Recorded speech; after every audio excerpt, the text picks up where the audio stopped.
The story begins in the world of Gaia, a realm divided into great nations where the age of airships has brought prosperity, ambition, and unrest.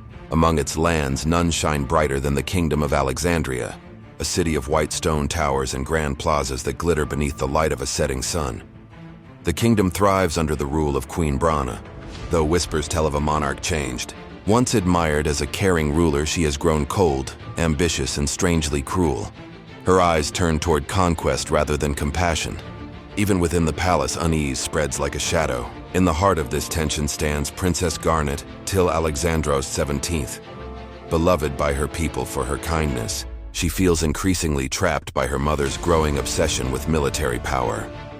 Though raised to be a figure of poise and duty, she carries a secret longing to escape the castle walls and discover what lies beyond. In her heart, the crown feels less like destiny and more like a prison. It is here that fate intervenes.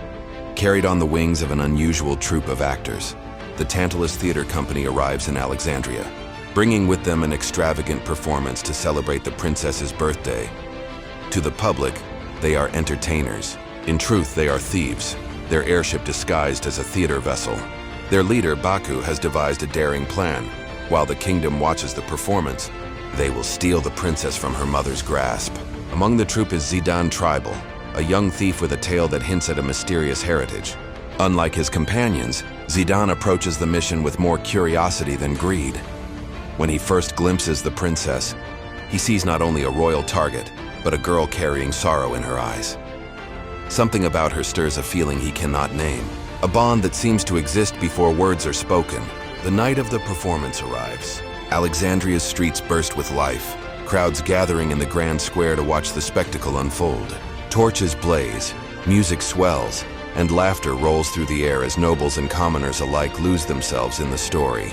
From her balcony, Garnet watches with a distracted gaze, her mind not on the play but on her own growing resolve.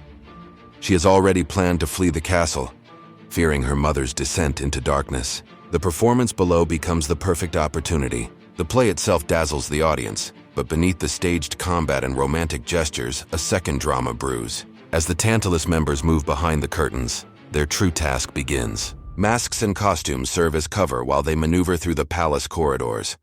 Zidane slips into the shadows, searching for the princess's chambers. Yet destiny plays its trick, for when he finds her, he discovers that Garnet herself is trying to escape. Rather than resisting, she seizes the chance and insists on leaving with him. The abduction becomes a shared flight.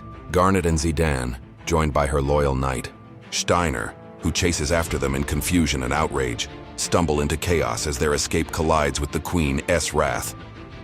Brana's soldiers give chase, and the airship Prima Vista becomes a battleground. Flames erupt in the night sky as magic and steel clash within the theater vessel. The plan spirals out of control. The performance meant to distract Alexandria becomes the stage for a true struggle, witnessed by citizens who believe it all part of the act. In the heat of the battle, Garnet finally sheds her hesitation. Though frightened, she knows there is no turning back. Whatever fate awaits her, it lies beyond the palace gates, not behind them. The airship is struck, engines failing. Its grand stage reduced to wreckage as it crashes into the dark expanse of the evil forest. From the smoke and shattered wood, the survivors stumble into an unknown world. Zidane rises with determination.